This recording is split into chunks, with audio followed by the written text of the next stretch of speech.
season, we're getting to dive deeper into each character. What has that collaboration been like for you working with Christina, Robert, the writers, as you've developed Henry's arc, and how has that affected the way that you approach this character? This season was even more fun because we already laid down this great foundation for who these people are and who they are to each other. And to be honest, there is a factor to coming back for a second season where you don't feel like a freshman anymore, and you do feel more of a sense of agency to speak up and even just ask questions. Not even saying like, hey, I want to make changes, but even just like, hey, can we clarify this? Can we deepen this in a way that like just speaking personally, like I understand where Henry's coming from better. I have a fuller scope of who he is as a person and who he like where he comes from, and that has been very cool, like just as an actor, like diving into that kind of work. And yeah, there is definitely a stronger sense of like collaboration, and I've even like pitched a couple of little ideas, and I do that with the fight choreography sometimes here and there, wherever it's applicable and where we can pull it off. And it feels more like this team effort, and it's really fulfilling. Segue to this next question, but season two has really upped the ante, especially with those fight sequences. As the actor who has to bring this to life, have you felt that? And what's been your favorite sequence thus far? Yeah, I mean, I think we always just want to do better. This is a very like good student group where we get good grades, but we don't rest on our laurels easily, for better or worse. And I'm so proud of the work we did leveling up the stunts and the fights. Our stunt team, like watching as a fan, like I could see how they were able to set up these more elaborate, more detailed fights. And I think it's easier to miss on the first viewing. Even for myself, as like I've been watching martial arts action stuff since I was a kid. Like that's the stuff that inspired me to get into acting early on, and then my inspirations like evolved later on as well. But seeing how much detail and how much time goes into shooting a certain kind of like choreography, like I could throw a big punch from far away. That's not a hard setup, but like once we have to start once we start getting into like kung fu and the specific like little hits where somebody strikes somebody in like the throat or the body or something like that, like that's that could potentially be another camera setup, and now having been on this side of the work, I appreciate that so much more. Mm-hmm. It's just I always feel like a student on set, and I'm always trying to learn as much as I can, and I feel like a kid in a candy store sometimes in the midst of the craziness on set.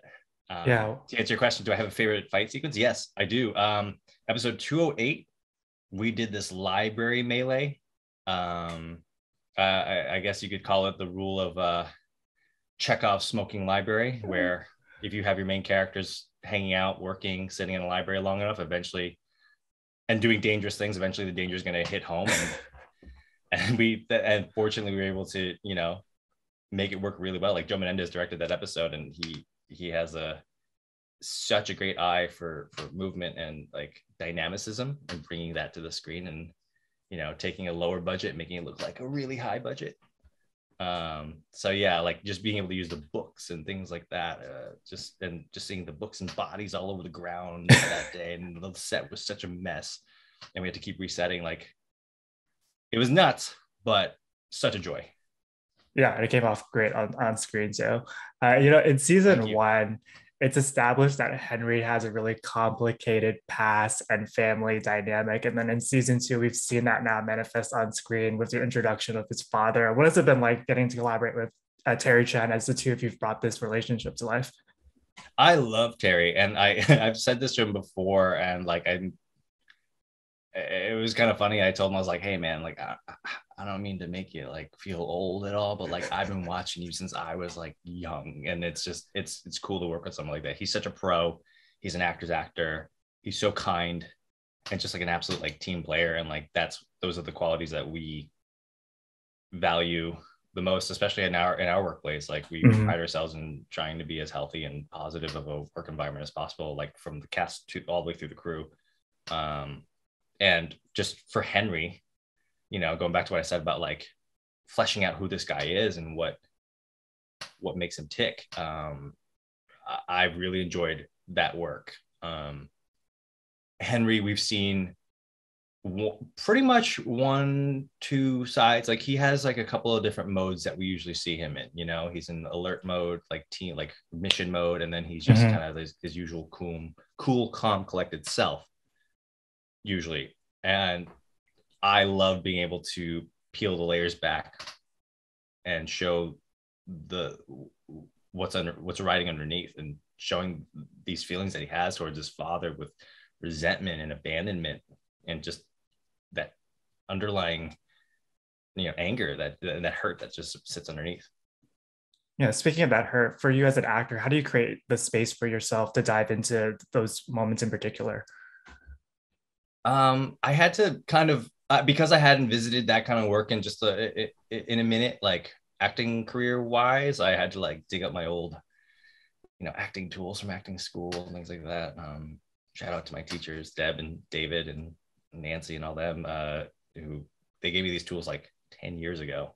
I had to like kind of think back and be like, all right, how do I make those techniques my own? And then I worked with my coach, Amy Chase, and she was super helpful and helping me bring that like off the page, because Mhm. I think there was, to be honest, a bit of a performance anxiety, a little bit of like an anxiety of like, is this good enough? Am I good enough? Like, is this going to work? Because sometimes we part of our job is to take big home run swings, and and you're hoping that you can connect and make contact with the ball, so to speak. But if you miss, it's like, crap, like that's, Mm.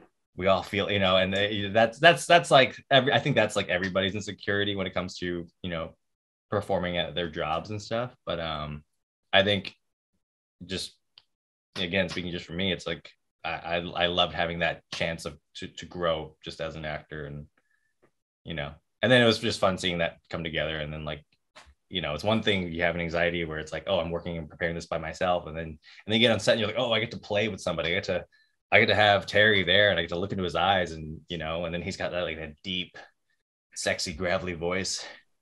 He's just kind of like booming at me like as he stands over me. Like that's very helpful. Yeah, you're one of the actors on the show who gets to not only dive into these really intricate fight scenes, but again, you have those like really emotional moments as well. For you as an actor, is one more challenging than the other? Yeah, to be honest, like getting those,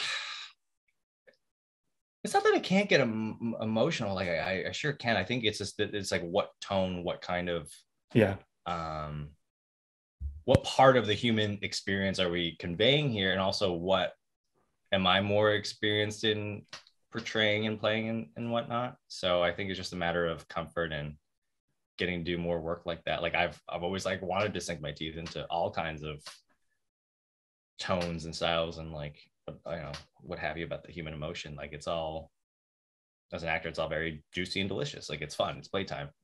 Are some things more intimidating for some actors than others? Yeah, for sure. Like I love jumping into a comedic scene. If you tell me like we gotta ad lib a little bit, or feel free to ad lib at the end, like I'm having a ball.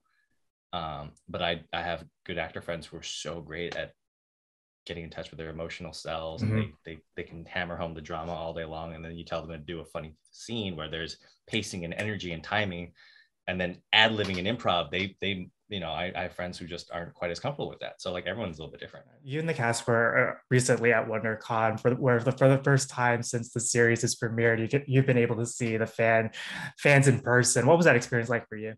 I feel like this season the cast has really embraced the live tweeting even more so than last season. What's that experience been like for you, getting to share that with the fans? And they also have all these crazy kind of theories, and they pick up on Yeah, things that you may not have noticed. What's that yeah. been like? I We love the energy. We love that people are enthusiastic and passionate about it. Like I actually do look forward to clicking on the hashtag Yeah. CW Hung Fu to see people's reactions, and just the fact that like, because we for those not as much in the know about modern entertainment consumption these days, it's like so many people don't watch live TV when it airs anymore. Like we've moved, so many of us have moved far past that. So much is about streaming and just catching up on something a little bit later, and that's normal. You know, it doesn't make you any less of a fan, right? Like I am such a huge fan of Schitt's Creek. I didn't start that show until like 4 or 5 seasons after it started. You know what I mean? It's like everybody watches things in their own ways, right? But going back to what you said about Twitter, like it's so fun getting on there. This week we had some fun, like building up some hype, you know, and seeing people's reactions to something that we did like a little while ago and seeing that come to fruition. You know, it's just fun. Yeah, we know you can't say too much, but is there anything that you can tease about Henry's arc for the remainder of the season? How will kind of the events that happened in last week's episode impact not only Henry, but everybody moving forward? Yes. No, I'm kidding. Yes, everybody's gonna be dealing with things in their own way. And I think that you're gonna see a conversation between a couple of the main characters about, particularly with Henry, some sort of like unaddressed feelings and issues that are gonna come up at a very inopportune moment, at a very ill-timed moment on Henry's behalf. But you'll see like it's not there's gonna be trouble in paradise, you know, between Henry and Nicky. Like they're not always the perfect couple. And you'll see Henry continue to navigate his feelings about his father. Like we did the last we saw him, like things ended on it was cool. Like it wasn't shitty, you know, given like where like this guy Henry didn't even want to answer his dad's text. He was fully prepared to blow his dad off. And it wasn't until after he and Nicky had a fight that he was just like, all right, fine, I'll go see this guy, I guess. And then and thankfully worked out where they were able to, you know, reconcile a few things and Henry could walk away from that moment and be like, oh, this isn't terrible. Like this is okay. But it's not done. That's a great teaser, and Kung Fu's already been picked up for a 3rd season. Congratulations! As you continue to build this story, is there an aspect of Henry that you want to dive deeper into? Is there a character that you would love to see him interact more with? I would love to see Henry explore his roots more, and I mean that in a very open-ended way. Like that could include anything like his Chinese culture. We've now made it canon that Henry is at least part Hakka Chinese, which is what I am in real life. And it's really cool to be able to even just mention that on camera, because as just speaking as a Hakka person, we've never seen that to my knowledge. And I've asked my family and my, you know, anyone that I know who might be Hakka or who I've had a chance to speak to about it. Like, I think we all feel like we don't think we've ever heard Hakka mentioned or let alone spoken in Western media. So, you know, long story short, I had pitched to our showrunners, Christine and Bob, if I could just say a couple words in the show. And that was my way of preserving my language, even in just a small way, in a Hollywood produced sort of major production, right? I think it would be really cool if I could explore something like that, or even just like, you know, because we know that he has like a troubled past, like, you know, maybe we can see him connect with somebody from there.